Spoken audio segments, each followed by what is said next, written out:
A Toons showcase for you today. Utopia, Dark Magician, Runic. I love these ideas. So I have a few of the Spider Marin deck boxes. Remember, the entirety of the cover of the deck box is all going to be hollow. I will leave a link down below so you guys can grab yours today. Make sure you guys smash the crap out of that subscribe button so you guys don't miss out on more awesome content. When was the last time that you saw a working Toon list out here? And actually, the reason that this inspired me to want to make this video because I love Toons. I love the ideas and things that you can try with this deck, and it seems like a lot of fun, actually. I know the word fun and Toons. You know, if you really want to get into some, crazy little things that you can do with this deck, since you are playing the Toon Harpy Ladies and the Cyber / Harpy Ladies, you can technically side the Featherstorms in here and get really cheeky, in case, you're looking at some modern era Toon ideas to want to do. The Harpy's Featherstorm for the side deck is really freaking funny. You also have the Toon Terror in here, so you're playing this as a one-of, which is fine. You do have the Evenly's kind of onslaught you and give you some options for going second, because my only complaint about Toons that I feel like most people will kind of agree with me on is if you go second, your deck is just kind of dead. Most of all these little monsters are all like, well, we can't attack on the first turn, and they need to create some sort of method to allow this deck to bypass it. And I could see that being in the next wave of support here, that they could actually try to do with Toons. I do see that we are playing some Lava Golem shenanigans in here as well. So basically, you have to play board breakers in order to capitalize and try to play the game at an appropriate pace. And if not, you have link out options as well. I think the extra deck down here is about as designed as well as you're going to really get, actually. It would be really cool to see some sort of Toon monsters be explored down here into the extra deck, but I think for now, we're probably not going to see that, honestly. But it is kind of cool to see that people are trying to explore. Now this is, I guess we've really come to the point now that people are so desperate to make Dark Magician some sort of relevant deck out here that we are trying this out with Runic cards. All right, now the first thing I'm going to tell you here is Runic cards do give you consistency. They do give you drawing options, deck thinning options.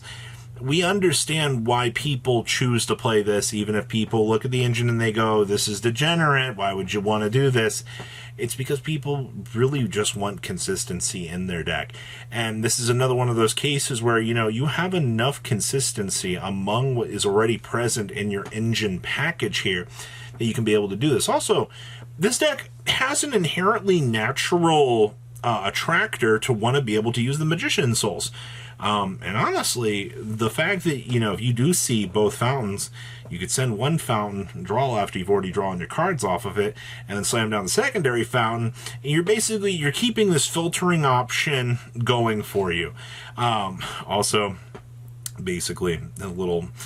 to be fair, this deck being able to make Red Eyes Dark Dragoon with all of the interruptions that you get off of the fountain should not be a thing, fundamentally.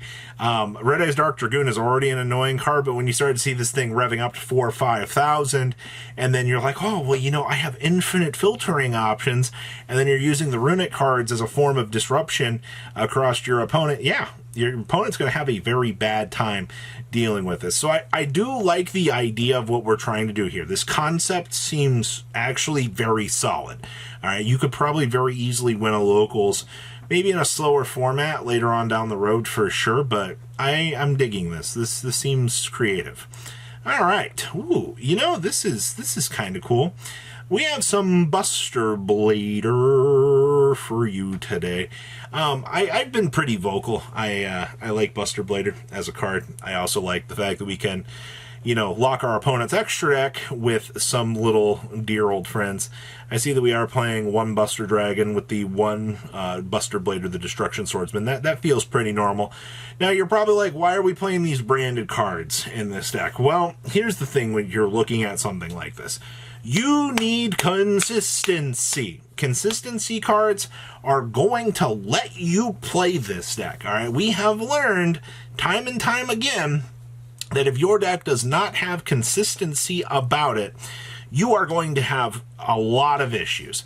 And the branded stuff here gives you access to the Mirror Jade and Friends. Basically, this whole package is meant to help you out and keep things on track. Now, little tech choices here. You do get to play one tech Space of Madness, which is actually kind of freaking funny, actually. We are doing one of each of the branded spells and traps. That's fine. We're only playing one Destruction Sword of Memories, which I think is fine. You know, obviously, most of your value is going to come from Prologue itself. We are side decking one copy of the Wizard Buster as well. Wizard Buster is not the greatest thing in the world, but, you know, having the option to access this is pretty good. And we do have a different Dimension Ground in here for the little fire matchups that could. We've all seen what happens when, you know, your opponent starts to take away all the little fun from you, and you're kind of put into a position that might not necessarily be the greatest thing in the world. But outside of that, it's actually genuinely kind of cool to see what you can do here. And of course, Little Protector Whelp being one of those cards, kind of help you out along your way. Good stuff. But yeah, that is the Destruction Sword of Madness. Utopia. Oh, man. I have not seen any Utopia, I feel like, at all. What was it? Master Duel? Duel Links were like the last places I saw people really kind of messing around with this deck. And, you know, the thing with this deck is it's still just make a super big boss monster, and then you just start slapping all of your equips onto it. Like, that's what these are for, you know? Basically, making your Super Utopia into something actually that your opponent has to kind of deal with is actually kind of crazy. Now, my only other downside of this is you're forced to play a natural inheriting brick into the deck, which, because, you know, you need to make sure that the Utopia double is able to rank up on into, you know, whichever bigger Utopias that you're going to actually need so that you can kind of do your thing here. And Dragnar is a fantastically broken card. We're only playing 2 copies of Zexal Construction, which, to be fair, this is an inherent -1 as it is. You're not going to try to bulk down too hard on this, which is fine. We are doing 2 copies of the Onomatopoeia, good old utopic card. Most of the rest of your extenders here, I think, are fine. We are playing 1 Gigantus as well for an extension package. And we're also only playing 2 copies of Astra Kriba. I feel like you would want to try to play 3 of this, because Astra Kriba is just that little free extender that you're able to bring on down, and your opponent's forced to look at it and go, what in the world is going on with this? Like, why do we have to deal with, you know, the little can't be destroyed by battle clauses or card effects? Yeah, this one little line of text here actually matters all that much when you're looking at this deck, and it creates a pretty broken scenario for the little things that you can do. So in terms of your Utopia deck building, this list actually looks pretty solid, honestly. I like the little options that you're able to do here. On our last list here is some Kozmo stuff. Somebody actually got the idea to actually play Psychic Processors. Now, I love the idea that you could technically cheese a Jinzo and cheese, you know, like a Spell Canceller turn 1, but basically, you're banishing this to special summon 2 machines, Psychic and or Cyberse monsters from your hand. Well, you have Psychics and machines. Check, check, check. This is actually just Kozmo support. And then, I mean, sure, during the next standby phase, you get the ability to bring them on out. We're also playing 2 Psychic Arsenal. So let you target a Psychic monster you control. You pay life points equal to its level to add a machine monster with the same attribute, but a higher level from your deck to your hand.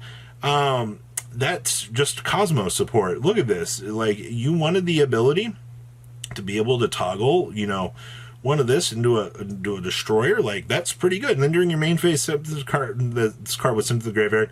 We can banish this target at one of each of your banished Psychic machine monsters. Place one of them on the bottom of the deck, and do add the other to your hand. Sure, I will recur back my Dark Destroyer here. Like, this is actually this was Kozmo support without saying that it was actually Kozmo support. You know what I mean? Like, I think that the idea behind this is very, very solid. I love what they're trying to do with this. And, you know, for this being a TCG exclusive, it's kind of cool to actually see Kozmo getting some fresh air breathed into the deck, you know, trying out some of these ideas. So this is our showcase of decks for you today. I must say, I'm excited. I want to see what other ideas that people are going to try out here. You know, exploring is winning. So please, leave a comment down below to what you guys think, and I'll see your beautiful faces back here later, guys. Peace out. Patrons, thank you.